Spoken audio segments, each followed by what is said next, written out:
Today, after a period of 1 year, I once again have the opportunity to welcome all of our distinguished guests to this event.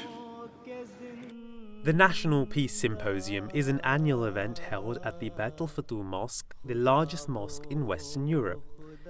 It is one of the flagship events of the Ahmadiyya Muslim Community, and this year marks not only the 10th annual Peace Conference, but also 100 years of the UK chapter of the Ahmadiyya Muslim Community. The symposium was initiated to promote a greater understanding of Islam and other faiths, and aims to unite people of all colour, creed and religion for one ultimate purpose: the promotion of peace in the world. The event is attended by over 800 guests, and in the past 10 years it has been host to Secretaries of State, parliamentarians, diplomats, faith and civic leaders, as well as representatives from numerous charities and faith communities. I just want tonight, as your mayor, to thank everybody in the Ahmadi community for what you're doing to promote the things that made London shine out for my great-grandfather today. You are promoting this city as the world's greatest city of peace and understanding, and I congratulate you on that. One prominent feature of the Peace Conference is the awarding of the Ahmadiyya Muslim Peace Prize. The Ahmadiyya Muslim Prize for the Advancement of Peace was launched in 2009.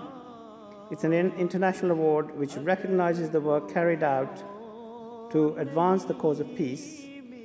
It is given to those who made a distinctive contribution towards peace without favor or prejudice. The prize was launched in 2009 by the spiritual head of the worldwide Ahmadiyya community, Hazrat Mirza Masroor Ahmad, ayyadahullah ta'ala binasrihil aziz, and is awarded in recognition of an individual or organization's contribution for the advancement of the cause of peace. This prize is for SOS children, and we accept this honor with immense gratitude. The money will be spent for our work worldwide, wherever the need is greatest. Thank you. Since its inception in 2003, the National Peace Symposium has brought together people. It has broken down barriers and united peoples of all colours, faiths and backgrounds together as one in the promotion of peace in the world. The Ahmadiyya Muslim community continues to hold functions such as the Peace Conference, not only here in the UK, but all over the world, continuing the community's example to foster interreligious peace and dialogue. We constantly raise our voice calling for peace in the world. And it is the pain and anguish we feel in our hearts that inspires us to try and alleviate the suffering of mankind and to make the world we live in a better place. Indeed, this very function is just one of our many efforts towards achieving this goal.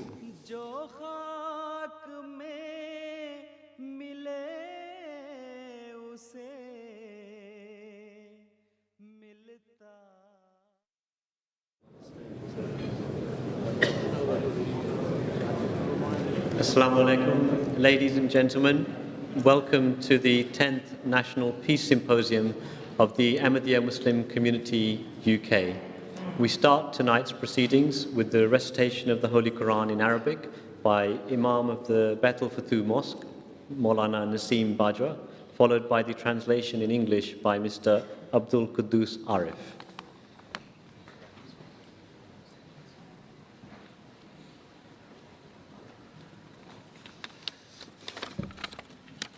Assalamu alaikum wa rahmatullah.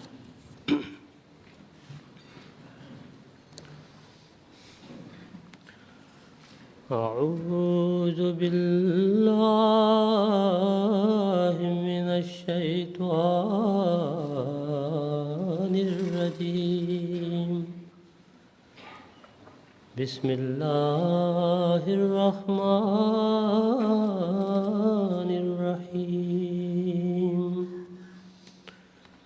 يا أيها الذين آمنوا كونوا قوامين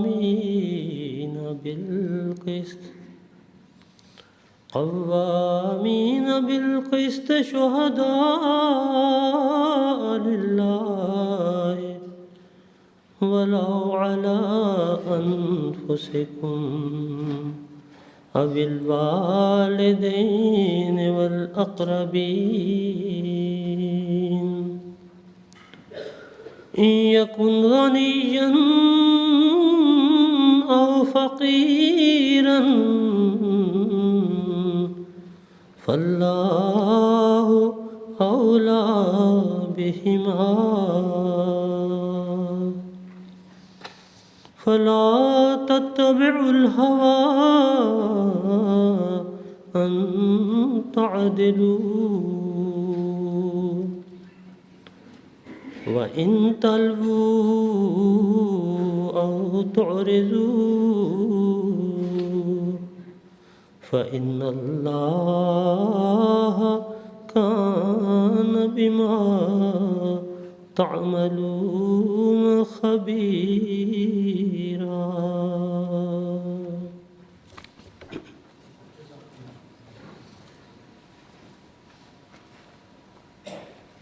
Assalamu alaikum wa rahmatullah. The verse recited before you is from chapter 4 of the Holy Quran, verse number 136. The English translation is as follows: I seek refuge with Allah from Satan the accursed. In the name of Allah, the most gracious, the ever merciful. O ye who believe, be strict in observing justice and be witnesses for Allah, even though it be against yourselves or against parents and kindred. Whether he be rich or poor, Allah is more regardful of them both than you are. Therefore, follow not low desires, so that you may be able.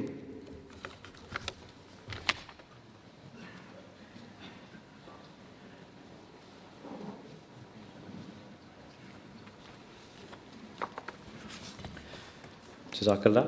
We have a packed program this evening and a number of guest speakers, and I'd just like to say if the audience wish to clap to express their appreciation after the speakers, they may wish to do so. I would first like to invite the National President of the Ahmadiyya Muslim Community UK, Mr. Rafiq Hayat, to give the opening address.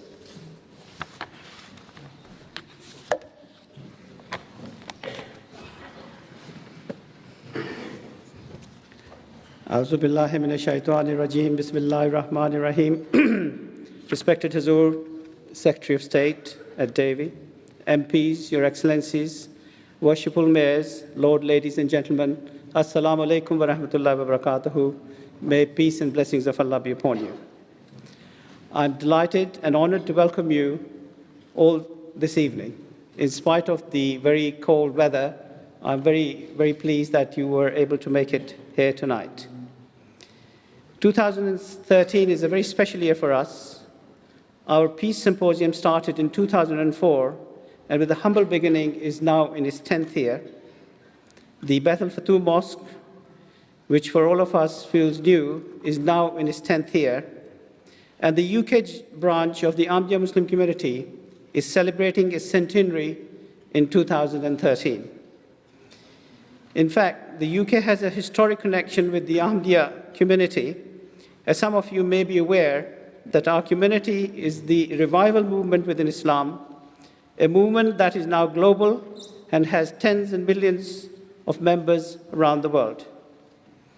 We are Muslims, but what distinguishes us is our acceptance of Hazrat Mirza Ghulam Ahmad as the promised Messiah and the Imam Mahdi of the latter days. He founded our community in 1889 and revived the true spirit of Islam, rejecting violence and all manners of compulsion in the matters of faith. And he promoted humanity, humility, and the humble service of mankind based on a belief in a living God.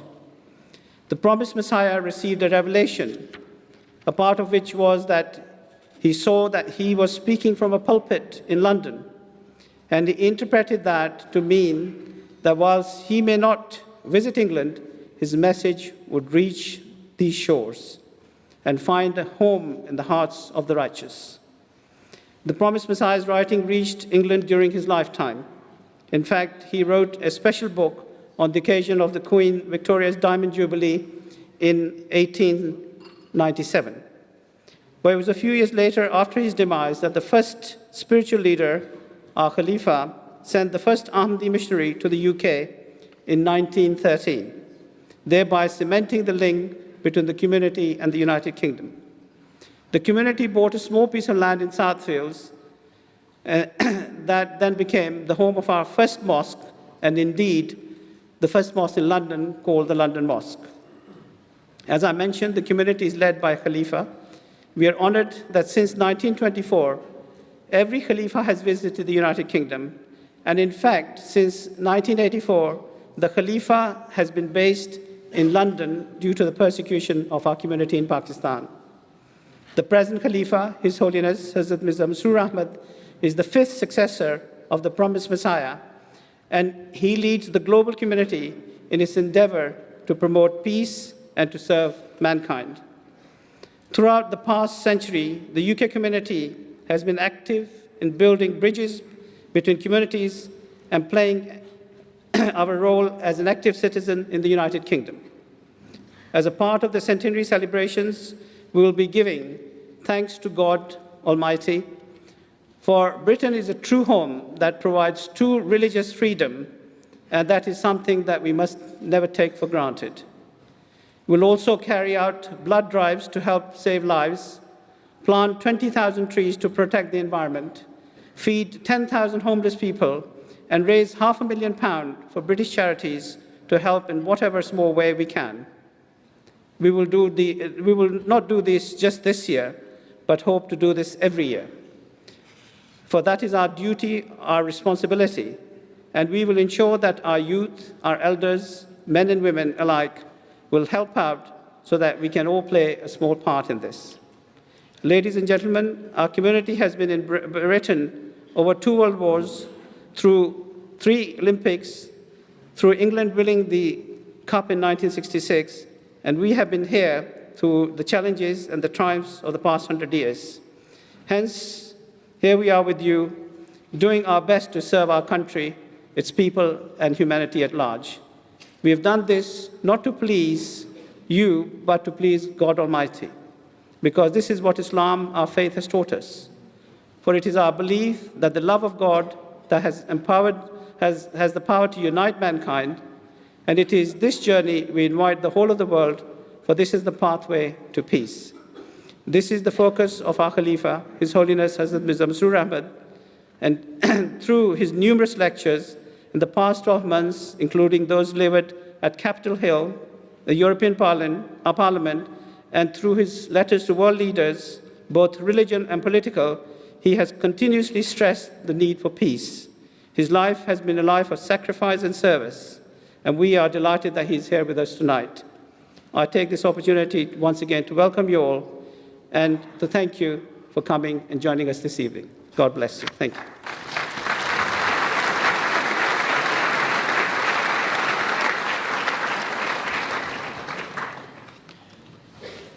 Our first guest speaker tonight is Siobhan McDonough, the Member of Parliament for Mitcham and Morden, a constituency she has represented since 1997, and it is the constituency in which this mosque stands. She currently serves on the Parliamentary Education Select Committee and is also chair of the All-Party Parliamentary Group for the Ahmadiyya Muslim Community, a dedicated constituency MP and a wonderful friend of the community, Siobhan McDonough. Thank you, Fareed, for that very kind introduction.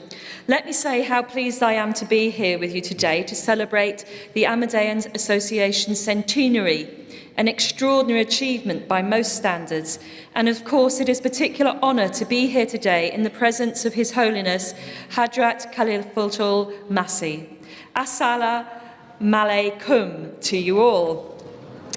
In the last several years, I've learned a great deal about Islam from your community. I have learned that Islam is built on the rights of life, equality, tolerance and justice. I have learned that Islam advocates the freedom of expression, the freedom of speech and the freedom of religion. And more importantly, I have learned that Islam is a religion of peace. These are important values. They are values embedded in Islam, but they are also the bedrock of democracy. And these are the values that are integral to a peaceful and cohesive society. Since being elected Khalifa, I know that His Holiness has tirelessly set about promoting peace. You have launched the National Peace Symposium and set up an annual Ahmadiyya Peace Award, rewarding those who have shown an extraordinary commitment to the achievement of peace. You lead by example.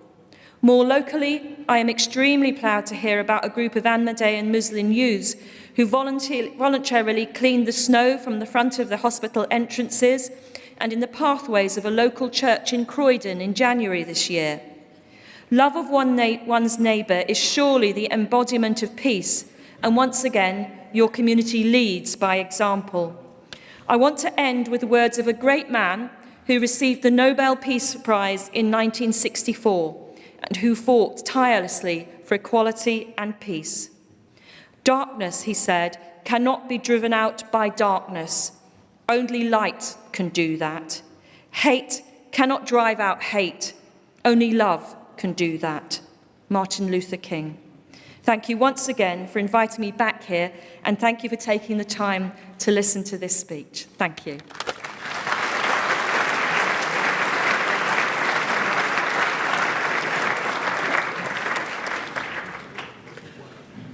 Our next speaker is Stephen Hammond, MP. Stephen has been a Member of Parliament for Wimbledon since 2005. I should point out that being the largest mosque in Western Europe means that we actually fall into two constituencies, and as a result, Stephen is also our local MP.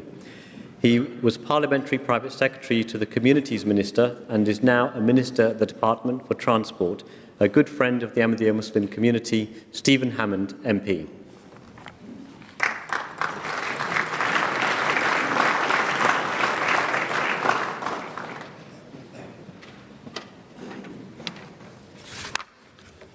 Assalamu alaikum. Your Holiness, Mr. National President, Your Excellencies, my Lords, Members of Parliament, distinguished guests, ladies and gentlemen, thank you very much for that kind introduction. Mr. National President stated, of course, that your community has been here for 100 years, and I know that in the next month, His Holiness will have been Caliph for 10 years. And what a 10 years that's been, from the Peace Symposium that was imposed here 10 years ago, through the numerous charitable and community events that you've taken part in that 10 years, and the numerous times that you have made these facilities available to the local community. I think in particular for those of us who are from the London Borough of Merton, you opened up this space for us to be able to celebrate our Olympic community winners and to award those games makers that came from this space. You're quite right, of course, that there are numerous events that have taken place in the last year to which the community contributed. I'm particularly keen to say also that on a more local level, those of you who know that the message that you quite rightly put out, your slogan, love for all, hatred for none, is even more effectively disseminated at the moment, as I see on so many cars as they drive round the constituencies and around London, a message that rings out from your community, not only from your actions, but from your words as well. I'm grateful yet again to have been asked to speak at the Peace Symposium. I'm delighted to be here, and I look forward to being here for many years to come. Thank you very much indeed.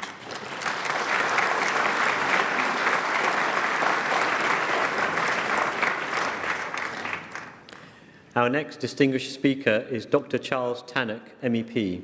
Charles has been a member of the European Parliament for London since 1999 He has a keen interest in foreign affairs and serves as a member of the EU Parliament's Foreign Affairs Committee, as well as its subcommittee on human rights. He is also chair of the European Parliament Friends of Ahmadiyya Muslims group and hosted His Holiness's visit to the European Parliament in December. Charles is fluent in Portuguese, Spanish, French and Italian, but I believe he will speak in English tonight. Charles Tannock. Well, thank you very much for that introduction. My lords, ladies and gentlemen, your Holiness, ambassadors, distinguished guests, fellow parliamentarians, this is a great occasion, the 100th anniversary of the Ahmadiyya community in the United Kingdom, the 10th anniversary of the Peace Symposium. This is my second visit to your mosque, but I did have a remarkable opportunity to host two events in the European Parliament, the last of which was in December of last year, when His Holiness graced us with his presence in the European Parliament, when we launched and founded the Friends of the Ahmadiyya Community, and it was a very well attended and extremely successful event, and it raised the profile of the Ahmadiyya community within the EU institutions. In fact, the President of the European Parliament himself, who's an extremely busy man, actually made time available to come and meet us all and meet His Holiness and understand the whole plight worldwide and the good work carried out by the Ahmadiyyas. I myself, as the Foreign Affairs spokesman and Human Rights spokesman of the Conservatives in the European Parliament, first became aware of the Ahmadiyyas, not just through my constituency basis, because of course this is still my constituency being part of London, but also because of my work regarding religious freedom in the Muslim world, and in particular in Pakistan, where I had taken an interest in the Christians, and I became aware of the Ahmadiyyas suffering the totally unacceptable ban on their religious right to freedom to practice their peaceful religion in the way that they wish to do so in Pakistan, and very much in contrast with what happened in Bangladesh, another country that I'm extremely close to, who actually have improved matters in recent years. I have often referred to the Ahmadiyya Muslim community as a model community that exhibits the values of loyalty, respect, and peace, and I reiterate my belief that if others were as active and committed to peace, then I am sure that there will be much greater peace and stability in the world for all. Thank you very much.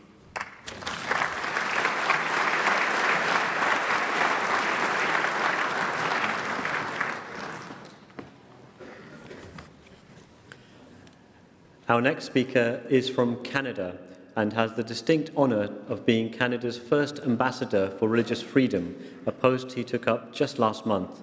The Canadian Prime Minister announced his appointment from the Ahmadiyya Muslim Community's mosque in Toronto, and we are delighted that his first public speaking engagement in the UK is also at our mosque in the UK. He gained his doctorate from the University of Edinburgh and is a passionate advocate of human rights. Dr. Andrew Bennett.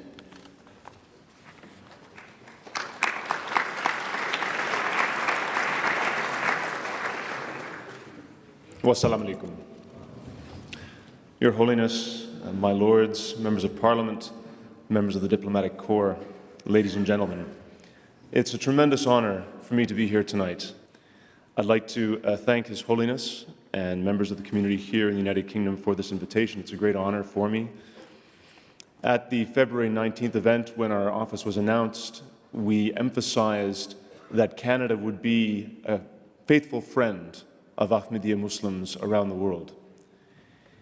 The goal of the Office of Religious Freedom and of my position as ambassador is about promoting and defending freedom of religion, freedom of belief around the world. The values of freedom, democracy, rule of law, and human rights, which Canadians and people here in the United Kingdom also value so highly, will guide my work and the work of my colleagues. The foundation of our work will be respect for inherent human dignity. This work is not about theological disputes. This is not a theological issue that we're about. It's about humanity. It's a human issue. Human dignity will be at the center of this work. We will be there, and I will be there to speak out against religious persecution faced by Ahmadiyya Muslims in countries such as Pakistan. This week I had the opportunity to be at a conference on religious freedom in Kazakhstan in the capital Astana, and I had the occasion to speak with Kazakhstani authorities about the condition faced by Ahmadiyya Muslims in that country, where they are not allowed to be officially registered as a faith community, and we will continue to speak out on that issue subsequently to that trip. Indeed, the Office of Religious Freedom in the Department of Foreign Affairs, International Trade and Development in Canada will be there consistently to speak out against the persecution of all people of faith, whether they be Coptic or Chaldean Christians in Egypt and Iraq, Baha'is in Iran, or Rohingya Muslims in Burma. This is truly challenging work. But with the support of people of goodwill, we can pursue the truth and achieve the good. And that good must be rooted in peace. And so I thank you again, Your Holiness, for this wonderful honor. And I look forward to, I hope, working with many of you in the years to come, our great allies here in the United Kingdom, to pursue this work. Thank you very much.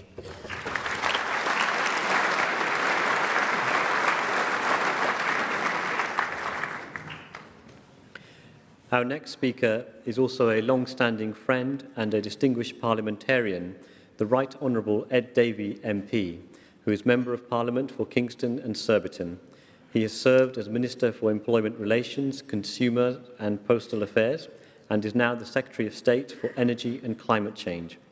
He has held a wide range of portfolios previously, including the Treasury, Education, Trade and Industry, and Foreign Affairs. And we are delighted that he is with us tonight, the Right Honourable Ed Davey MP.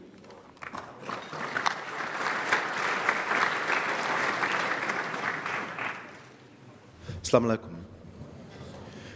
Your Holiness, ladies and gentlemen, it's a great privilege to be here again at your Peace Symposium. And I'd like to start by thanking and paying tribute to Your Holiness for inviting us all and for holding your 10th Peace Symposium and showing the leadership that you do here in the UK and around the world to bring people together of all faiths and none to champion peace.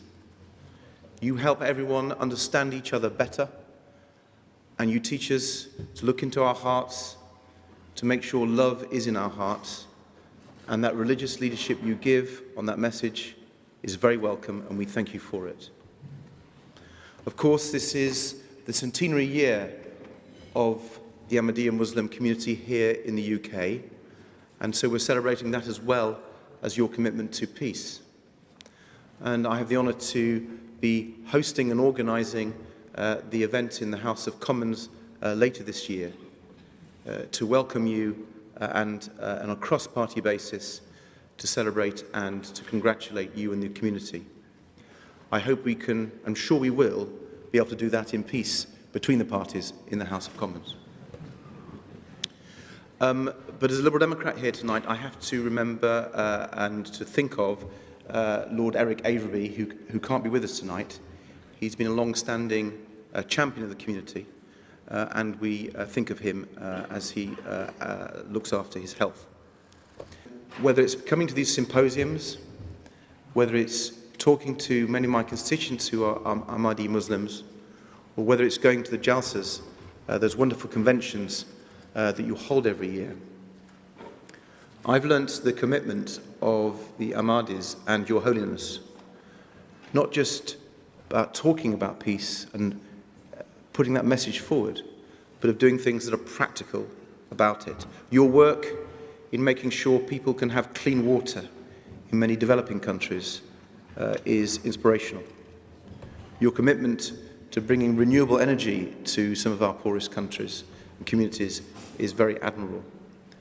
And so I know that when I put the challenge to many people to make sure we are doing what we can to make sure climate change doesn't bring conflict, that I know you will be at the forefront of that work. So, Your Holiness, ladies and gentlemen, I know we are all waiting to hear from Your Holiness and to be inspired by your words yet again. But thank you very much for this opportunity and thank you very much for your leadership.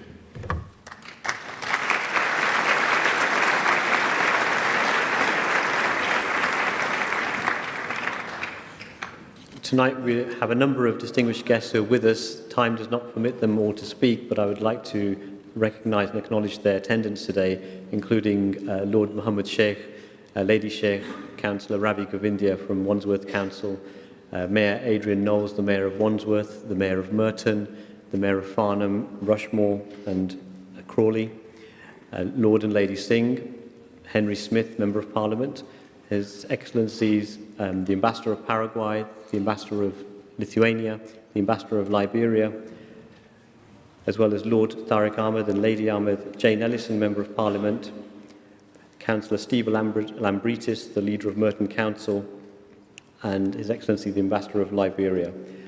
We're also joined by a Welsh Assembly Member, Muhammad Askar, as well as representatives from a number of countries, including Philippines, India, Mozambique, Colombia, and Brazil. We now come to the Peace Prize, and I request the National President to give the introduction to the winner of the Peace Prize.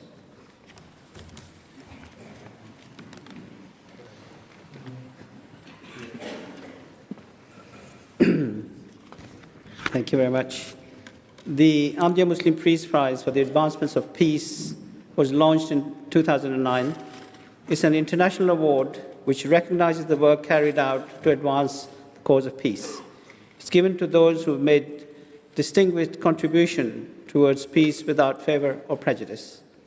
It gives me great pleasure to announce that the 2012 prize is being awarded to Dr. Boychi Adiji for outstanding work in the promotion of peace.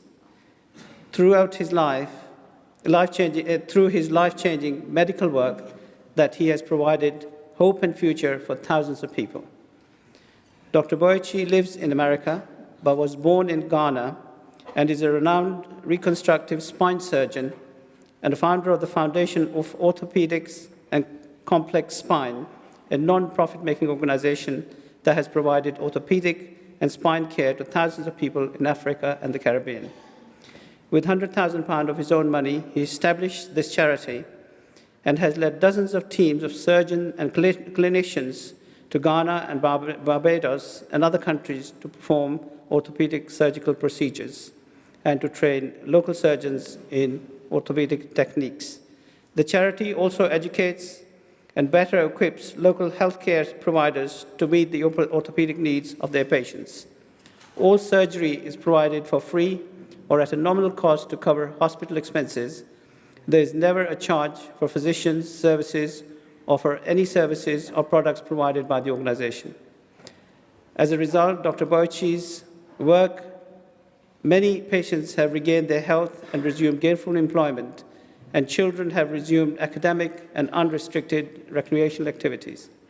We salute his work and are delighted to honor him. We will play a short video about his work, and then I'll request His Holiness to present Dr. Boychi Adiji the prize that consists of the trophy, a certificate, and a cheque of £10,000.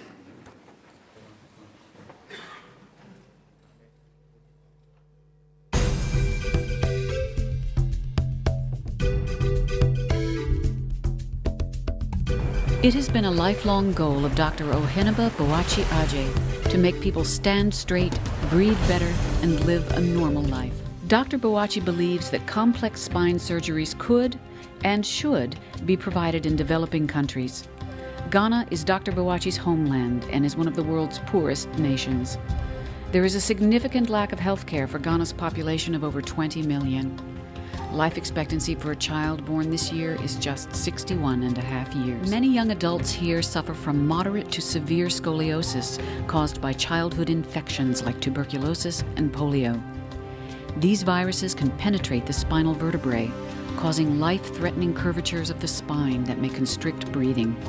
Left untreated, the spine can become deformed as the patient grows and develops. Because of this lack of health care, in 1998, Dr. Boachi led the first team of focused medical volunteers to Ghana. Using borrowed or rented space to perform their complex surgeries, the team soon realized that a dedicated space was desperately needed. The 50-bed dedicated facility provides comprehensive services that include ambulatory services, diagnostics, pharmacy, laundry, physiotherapy, outpatient consultation, and surgical care. The hospital features one state-of-the-art surgical suite with 2 operating rooms. It is the most advanced of its kind in West Africa.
Assalamu alaikum. Your Holiness, Hazrat Mirza Masroor, spiritual leader of the Ahmadiyya Muslim Community, Excellencies, Honorable Ministers, distinguished honorees, guests, ladies and gentlemen. I'm deeply honored and humbled to receive this award for the advancement of peace, since I know there are many others as deserving as I. But I stand here on behalf of all the role models from my youth, the early years in elementary and high school, and in later years, the academic, medical, and philanthropic disciplines, and the volunteers of the Focus organization. They have all inspired me and shared in my dream to give back to the poor, the crippled, and the disabled children and adults in Africa, particularly in Ghana. The over 500 Focus volunteers, mostly from my hospital, for the Hospital for Special Surgery in New York, have also come from all walks of life. We have had volunteers from the United States, Mexico, Argentina, Spain, Italy, Norway, India, New Zealand, Japan. To them all, I say big thank you. And above all, many thanks go to my family for their prayers, especially my dear wife, their support in standing me in all my decisions and activities over the years. We have together built our future from the jungles of Ghana to the bright lights and skyscrapers of New York, to the freezing cold, wintry snowstorms of Minnesota, to the sunny west coast of California. But our hearts have always been home, Ghana, and we thank God for keeping us safe and on our feet. As a young first grader, I vividly remember the struggle for independence in Ghana, when political opponents faced each other in my neighborhood in Kumasi, which compelled my family to seek refuge in our village. It's good to have a village. It was the longest day of my life as we journeyed on foot for 6 hours through pathways and narrow trails. I must say that it was the longest day of my life. As the UK chapter of the Ahmadiyya Muslim Community marks its centenary anniversary, we are all reminded by the mission of His Holiness, Hazrat Mirza Ghulam Ahmad, to engender in people's hearts the love of God and the duty to serve mankind. This is what Focus is doing in Ghana, a country of 25 million with only a dozen orthopedic surgeons. And the statistics is no better in other parts of sub-Saharan Africa. You can imagine the need for help. And as I said during the opening ceremony of the Focus organization, the harvest is plentiful, but the laborers are few. And we should all pray to the Lord of the harvest to bring more laborers into the field. The struggle for independence is over, but we still continue in significant ways. Improvements are needed in education, health, nutrition, a culture of tolerance, and peaceful coexistence. This is where our governments and all concerned citizens can play a major and critical roles. I personally learned of giving back early in life when I witnessed firsthand a pediatrician who, after training abroad in the UK, returned to my hometown in Ghana to care for the sick children. I was one of the sickest at the mercy of traditional healers who had no clue how to diagnose my illness and lacked the ability to prescribe remedy for my ailing body. But I'm alive today, thank God, because one UK-trained Ghanaian pediatrician decided to come back home to set up medical practice in my hometown. It was not how much money he made taking care of the sick kids like myself, but I'm certainly sure he derived gratification saving our lives and giving children new leases on life. He was happy that we were happy. And the greatest philosopher, Aristotle, said, happiness is in the participation of something that brings fulfillment, and fulfillment is found in helping and serving others. And the Nobel laureate, Albert Schweitzer, who established a hospital in Gabon, believed that service is our destiny, and said that the only ones among us who will be really happy are those who have sought and found how to serve. We hope the Focus Orthopedic Hospital in Ghana will provide the needed orthopedic care for all who come to us, as well as educate and train the local professionals and develop the orthopedic workforce for the future, not only in Ghana, but in Africa and beyond. We all need to remember our roots and give back. I'd like to thank the Ahmadiyya Muslim Mission, the board for selecting me for this award, and I wish everyone here and the nations of the world peace and prosperity. God bless you all and enjoy the rest of the evening.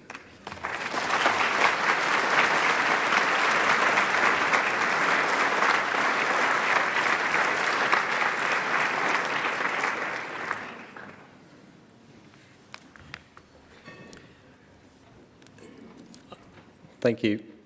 I should have also earlier acknowledged His Excellency, the High Commissioner of Sierra Leone, who's with us as well. We now come to the keynote address of this evening by His Holiness Hazrat Mirza Masroor Ahmad, the head of the worldwide Ahmadiyya Muslim Community.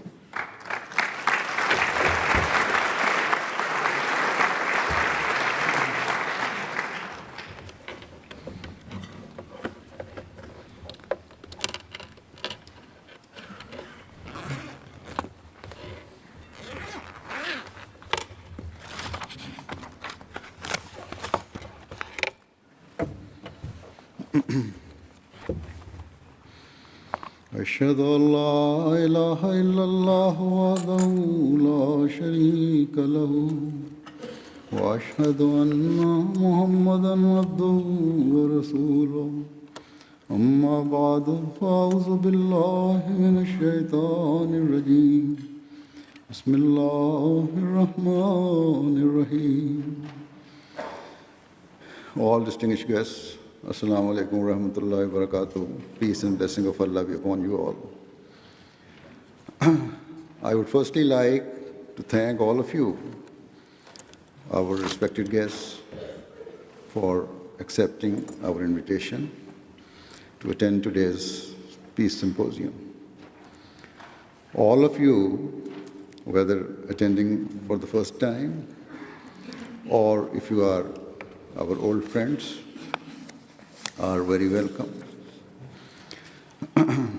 We are truly grateful that you have enlightened this event with your presence. The majority of you are non-Muslims, and so I particularly appreciate your gesture in coming, considering that you are all aware that the Ahmadiyya community is an Islamic sect. Generally speaking, attending the function of another group, irrespective of religious differences, is not rare or all that significant. We often find people who, despite differences of belief, are able to develop very close friendships with one another due to their open hearts and broad-mindedness. Nonetheless, there are a number of reasons why your attendance is particularly praiseworthy and significant. Firstly, the very fact that you have accepted the invitation of a Muslim group is significant. Secondly, the fact that you are willingly attending a function taking place within the complex of a mosque is noteworthy. And thirdly, the acts of certain so-called Muslims have led a fears or reservations developing in the hearts of many non-Muslims. Bearing all of this in mind, we extremely appreciate that you have taken this kind and considerate step. Our old non-Ahmadi friends are well aware that the Ahmadiyya community practices exactly what it preaches, and that whatever we say and do is based on true Islamic teachings, which are of love for all, hatred for none. However, as I have said, we also have some new friends in attendance today, and it is quite possible that they may harbor some doubts or suspicions about us or about Islam. And so I would like to reassure them from the outset. The truth is they will hardly find anyone or any group who is more opposed to cruelty, extremism, and injustice as we Ahmadi Muslims are. To establish the highest standards of love, affection, and brotherhood are our objectives. With these words of introduction, I now turn towards the main theme of tonight's event. Each year, the Ahmadiyya Muslim Jamaat in the United Kingdom organizes this function as a means to express and show the people of the world that we desire and strive for a world filled with peace. In order to attain this wonderful objective, we also acquire your help and support. Thus, today, we have joined together to remind ourselves about the importance of this aim. To strive for peace is a noble ambition and is something that the world has always stood in great need of. If we look at the situation of the world today, we realize that now, more than ever, it is a pressing and urgent need of the time for us to seek and pursue peace and harmony in the world. During the past 4 or 5 years, the various disasters and forms of unrest that have occurred or are occurring have led directly to an increase in restlessness and disorder. There is no doubt that with each day that passes, the peace of the world is ebbing away. We cannot attribute the world's lack of peace on just 1 or 2 factors. In fact, there are multiple reasons which are all contributing the increasing disorder. I shall name just a few. The world's economic crisis has contributed hugely to global unrest and increased frustrations amongst the masses. Another major cause of division is internal power struggles within countries. And then, in many nations, the rights due to members of the public are being unjustly usurped. Another factor is that some parties seek to demonstrate their power and might by treating others extremely cruelly.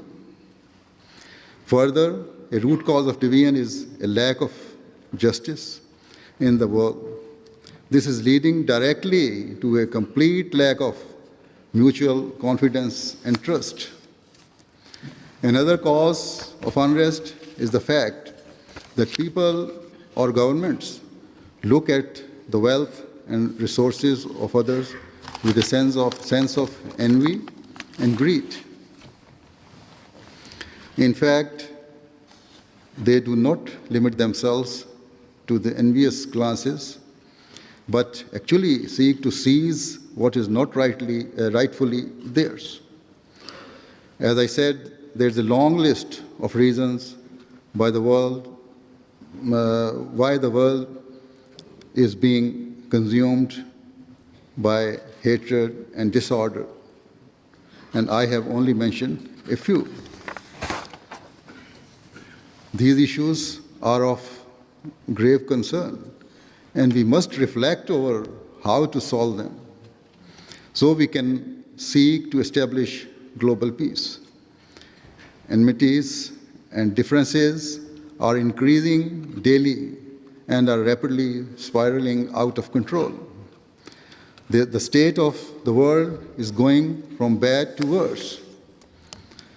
Something which has been said in the past, which is very true, is that whilst it is extremely difficult to make a good friend, it is very easy to make an enemy.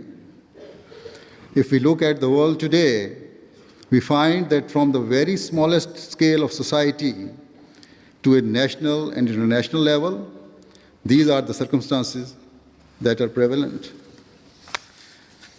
Not only do people espouse hatred and carry out evil acts, but they are also inciting others towards such cruelties and oppression. On the one hand, the numbers of those who are causing conflicts is ever increasing, whilst on the other hand, the numbers of people who are actually acting with justice, good morals, and trying to bring about reconciliation is ever decreasing. With this backdrop, I say again that the Ahmadiyya community remains constantly engaged in striving for better society, and so today's event is also being conducted in an effort to promote true and long-lasting peace. For the past 5 or 6 years, I have warned all of those within my reach about the deteriorating state of the world. I have repeatedly said that the worsening financial and political climate is leading the world towards the most horrific destruction. It is quite possible and even likely that the path the world is treading will culminate in a terrifying world war. More than 65 years have passed since the last World War, and I fear that people have forgotten the unparalleled levels of devastation and destruction that it caused. In that global war, more than 70 million people were killed, the majority of whom were innocent people who were dragged into the war unwillingly.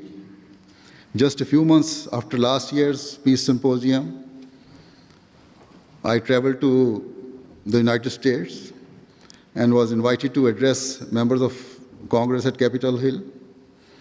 Apart from the politicians, a number of important think tanks and academics were also in attendance. In my address to them, I said that as the world's biggest superpower, the United States had to consider its responsibilities to the wider world.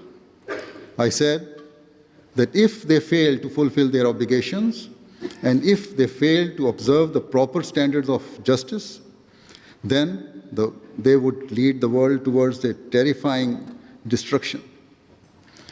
I said that the coming generations would lay the blame at the feet of us, and in particular, the major powers of this time.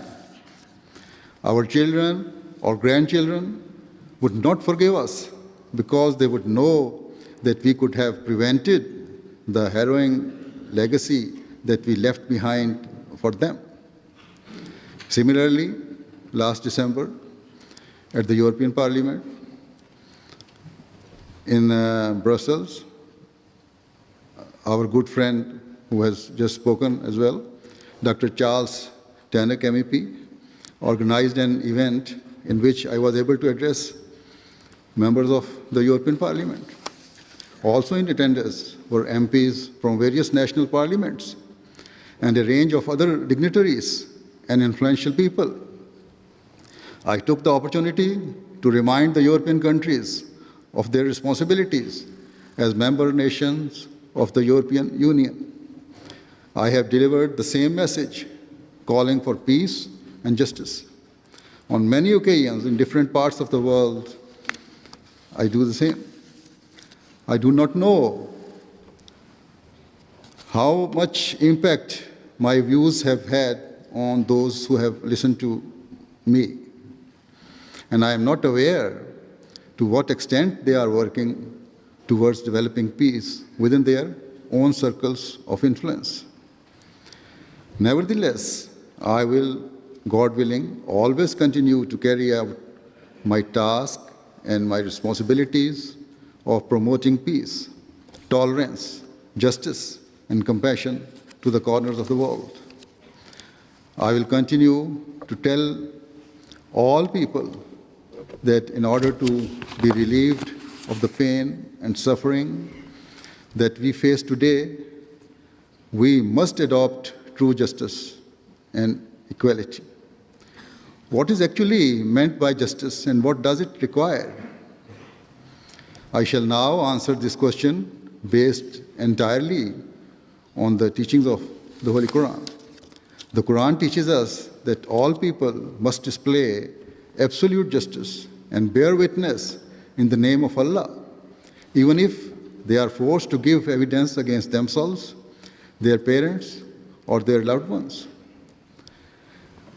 Further, the Quran teaches that a person must not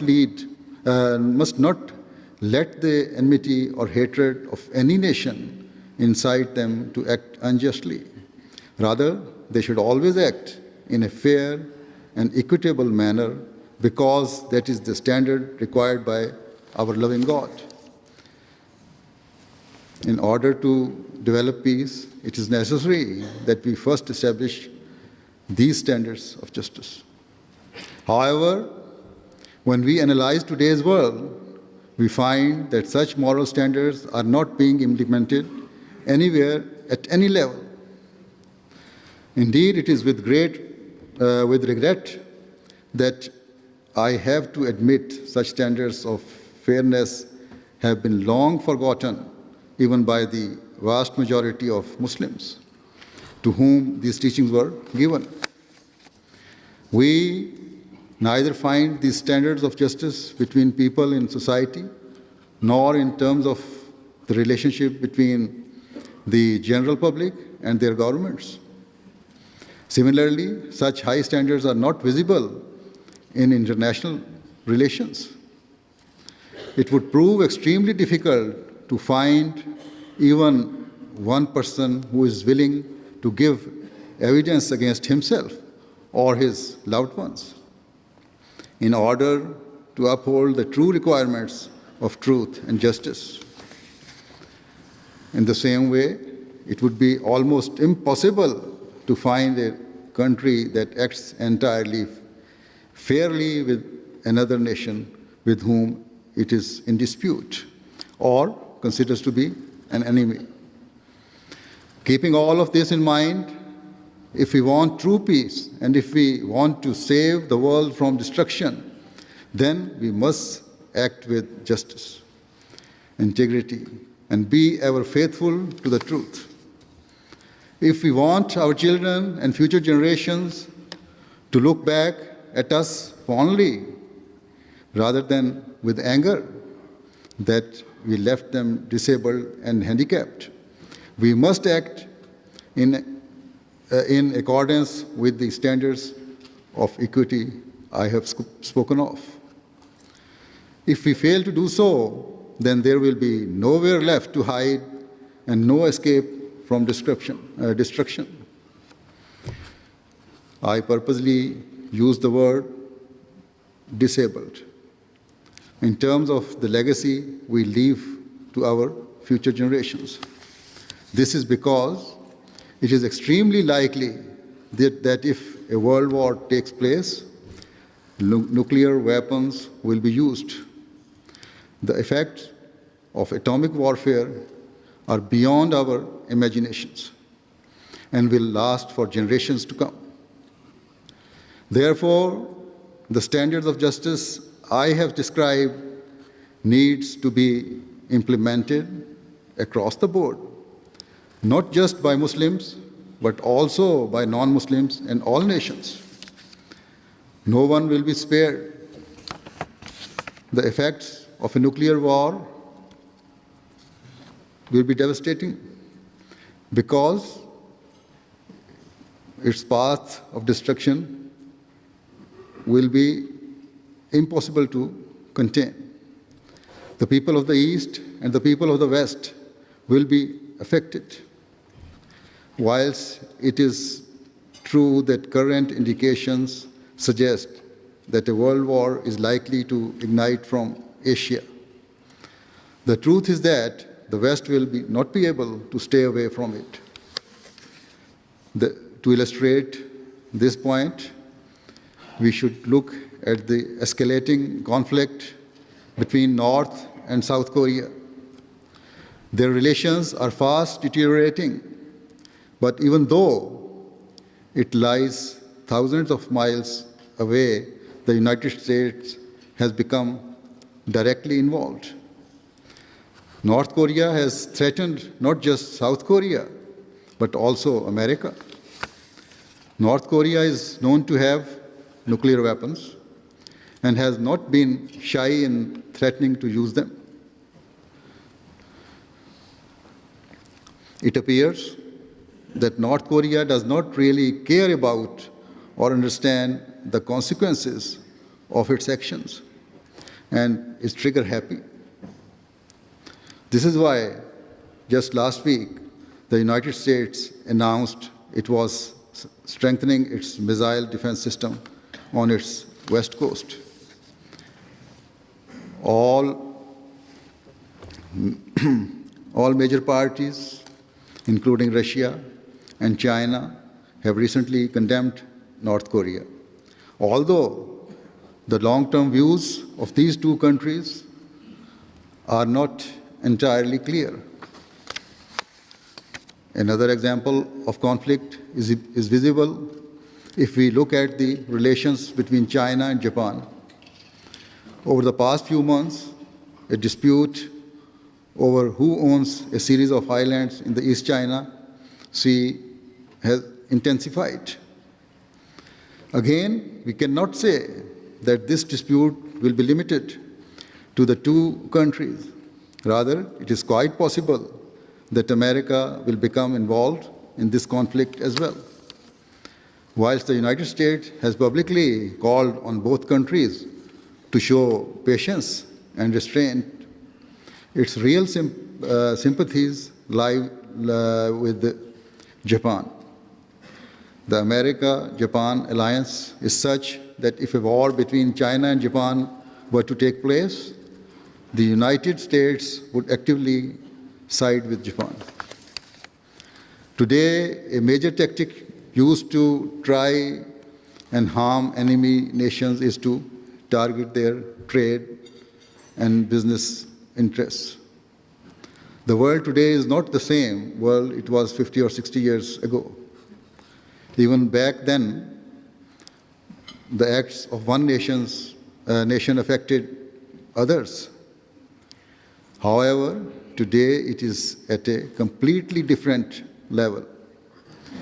As the world has become extremely closely knit and interdependent, China is emerging as an ever-growing, progressive economic might and is expected to become the largest in the coming years. Its economic might is so strong that commentators have said that its power is causing great concern to the United States. Indeed, it is being rightly said that the United States will seek to halt China's economic progress and will leave no stone unturned in this effort. Given this, it is possible that China will be somewhat cautious and show restraint in its dispute with Japan, but there are no guarantees to this. Sometimes, when weaker parties are threatened or cornered, there often comes a time when they see no route of escape other than through aggression, and so they become even more dangerous. Perhaps because of foreseeing and considering America's attitude and policy and its ultimate possible effect on other Western countries, China has started exploring new markets. As in recent years, we see that China has invested a great deal in Africa and the developing countries. So its economic interest in that part of the world are widespread and deeply ingrained. As a side note, I should also say that if African countries realize their importance, it is quite possible then that in the event of a war between Western and Asian countries, Africa could become a place of safety and refuge. In short, the dangers faced by today's world are extremely alarming. We must always remember that a tense state of affairs has the potential to very suddenly explode or inflame. Small and seemingly insignificant matters, if not handled delicately, ultimately prove to be the basis for extremely dangerous results. History bears witness to this, and certainly this is what we have seen in the First and Second World Wars. In the same way, today, the desperate state of affairs in Syria also seems to be leading us down a path towards something far wider and even more devastating. It apparently remains a war between government forces and opposition rebels. Yet, we are fast approaching a death toll of 100,000 people. A number of powerful countries think that if the opposition rebels proved victorious and were able to form a government, then the situation in Syria would certainly stabilize. They believe that the conditions of the Syrians and the relations between the Syrian government and the international community would improve. However, if we look at the recent examples of Libya and Egypt after their so-called revolutions, we should realize that the situation would not necessarily improve. A sign of this was witnessed already earlier this month when a group of Filipinos who were posted as United Nations peacekeepers were taken hostage by a Syrian rebel group. Further, the rebels say they do not need peacekeepers or food aid. Rather, they want weaponry such as anti-tank and anti-aircraft missiles. Such acts and statements do not inspire confidence that long-lasting peace is their objective. So what should be done in Syria? If the world sees that cruelty and oppression is continuing to take place and the desperate Syrian people are crying out for help, then the neighboring countries should unite together in order to stop the cruelty and establish peace. They should not seek to fulfill personal or vested interests, but their goal should only be the peace and prosperity of the local people. The Holy Quran teaches that when cruelty has been successfully stopped and the aggressor pledges and adopts peace, then undue restrictions should not be enforced as a means to express power and might.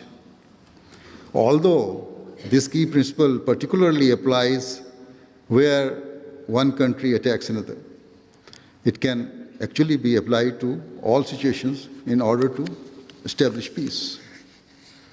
Recently, a wise suggestion was made by the Israeli President, Shimon Peres, about how to deal with the situation in Syria. He suggested that rather than Western countries intervening to remove the government, the United Nations should send a peacekeeping force to Syria consisting of only Arab soldiers. So it does not appear to be a Western invasion or imperialism. He further said that as the Arab League is a local organization that already exists, it should use its influence to try and establish just and fair government in Syria. The Holy Prophet Muhammad said that wherever a person finds words of wisdom or good advice, they should adopt them and should not look to see who has given the wise counsel. Therefore, regardless of the fact that it is the suggestion of the President of Israel, the Muslim countries should pay close attention to this proposal. Unfortunately, Syria is not just a single issue in itself to solve, but a major obstacle in the pursuit of peace is that within Arab nations there is little or no justice. When they do not treat their own citizens fairly, how can they seek to bring justice in other countries? This leads to the conclusion that the entire world is confronted by division and stands on the brink of disaster. No parties will be spared if the situation gets any worse. Eastern countries that have Western support or Western governments themselves will have to bear the effects of the increasingly destructive state of the world. The end result is likely to be a horrific and destructive war. I say once again that such a war will more than likely include the use of non-conventional weapons, meaning nuclear weapons. Amongst all of this, there is only one hope and one guarantee of peace, and that is for justice to prevail in the same spirit that the Holy Prophet ﷺ has taught, that you prefer for others what you prefer for yourself. If such justice can develop where each country and each great power prefer for others what it prefers for itself, then we can still find peace. It requires all parties to give truthful and fair testimony, and rather than veto power for a select few. There should be true democracy and justice across the board. If these steps are taken, then we will find peace between nations, and we will find that terrorist organizations will die away and lose all support. Until recently, the main terrorist groups were based in Afghanistan or Pakistan, but in the past few years, we have seen that they have also emerged in some African countries and elsewhere. But if true peace through justice prevails, then certainly the members of the general public will stand up and forcefully reject extremism, and so terrorist organizations will die away. It is a tragic irony that so-called Muslim terrorist groups are defaming Islam by justifying their hate-filled activities in the name of the religion. The truth is that their Islam has nothing to do with the real Islam. The true Islam is a religion of peace that has enlightened the world with its beauty and purity. As I said before, there are multiple causes of why the world stands on the brink of disaster. And the rise of terrorism. The rise of terrorism is one cause. The threat of the world war is the biggest threat to today's civilization. It is a real threat. And to prevent such an outcome, we will have to think in a fair and just way so that we can save the world from ruin. It is noteworthy that one of the biggest causes of today's lack of peace is the current financial circumstances of the world, which have become extremely strained over the past few years. In a very recent interview, the Prime Minister of Luxembourg said that today's economic climate was the same as was faced by the world prior to the First World War. He added that the desperate financial circumstances at that time were a major cause of the war. Whether others agree with him or not, in my view, his analysis is correct. Indeed, I would go further to say that today's world situation is also very similar to that which prevailed in the years preceding the Second World War. The words of warning given by Luxembourg's Prime Minister are something that we should consider very seriously and pay urgent attention to. The Prime Minister said, "Anyone who believes that the eternal issue of war and peace in Europe has been permanently laid to rest could be making a monumental error. And so we should not sit here and only be concerned at the prospect of becoming involved in wars that are taking place in Asia, but we should also be extremely concerned about the problems on our own doorsteps. If we look at Europe's own financial crisis and its long-term effects, we see that it is causing restlessness to spread within Europe's population. And this anxiety is increasing at great speed. If not handled properly, the results of such frustrations and desperation will prove to be catastrophic. Thus, it is the duty of all powers to fulfill the requirements of justice and to unite together. All parties need to increase dialogue and open the lines of communication so that they can peacefully discuss the best means to solve the problems of the world. These steps are necessary so that global peace can be established. It is my prayer that Allah grants the people of the world the ability to do this. Before concluding, I would like to take this opportunity to offer my heartfelt congratulations to Dr. Boache Ajay, the winner of this year's Ahmadiyya Muslim Peace Prize. I was very pleased to hear of all of his services to humanity. With these words, I would also like to thank all of the guests once again for taking the time and effort to join us today. I hope and pray that you have enjoyed and benefited from this event. May Allah bless you all. Thank you again. Thank you very much.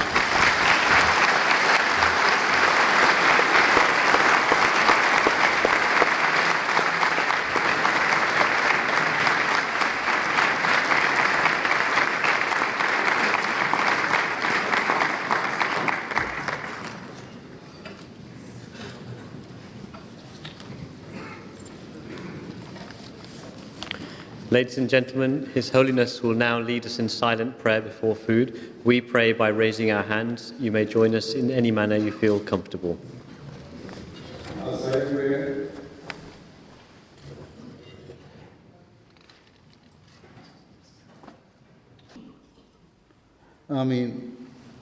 After the meal, many of the guests attending the conference had the opportunity to speak to Hazur Aqdas.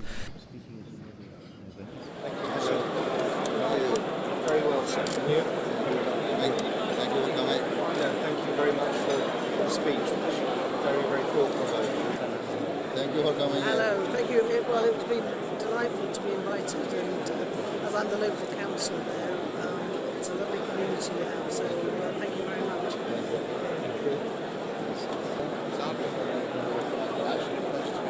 Thank you very much for coming here. Really good. Thank you very much. To see you. Where are you from? I'm from Sri Lanka.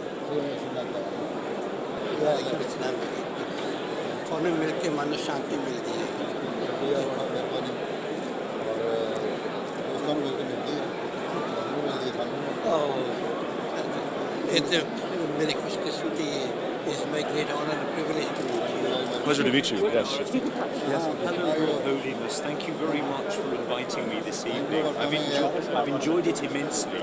Thank you very much.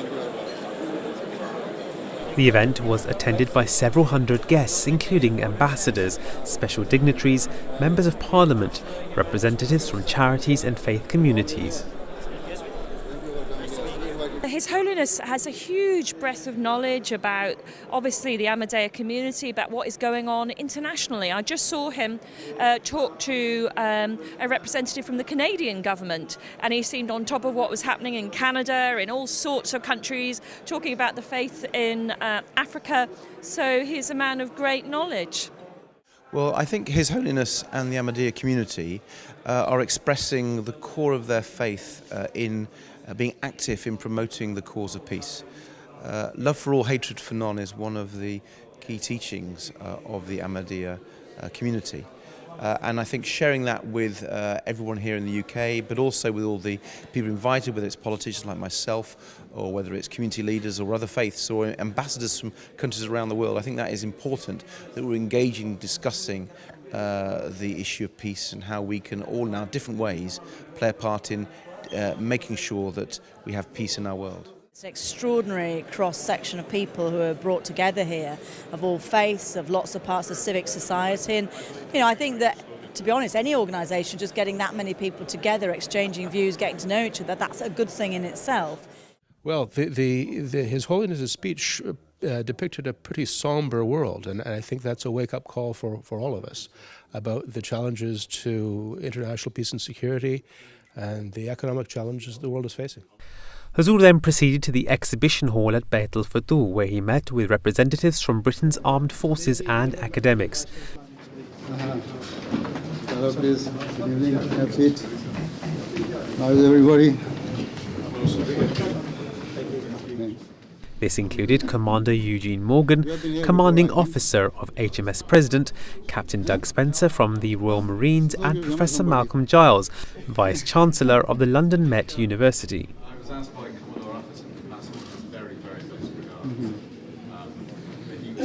Following this, Hazur met with human rights activists and reporters from the English media. Please have a seat. This included journalists from the Daily Telegraph, Independent, and the BBC. Yes, I do. A little bit. The final group of people to meet with Hazur were senior members of the Pakistani community in the United Kingdom and representatives of the Urdu press. I was talking about what Surat Nisa says about inheritance of properties, about forced marriages, about rape should not be.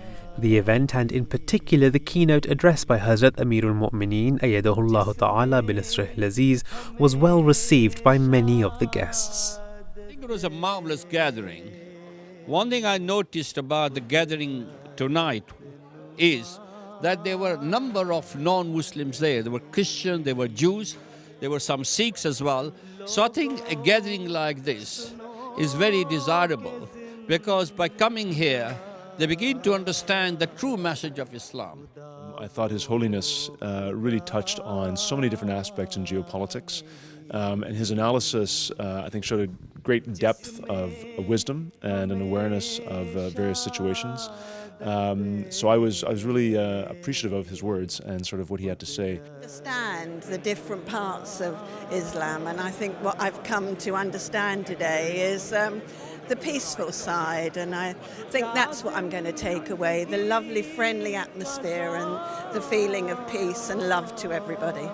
We can only see a peaceful world if we see a just world as well, and therefore I do think it's incumbent upon all religious leaders to remember the core of what their faith is telling them, and that should be about peace, that should be about social justice, that should be about doing what is right in the eyes of God.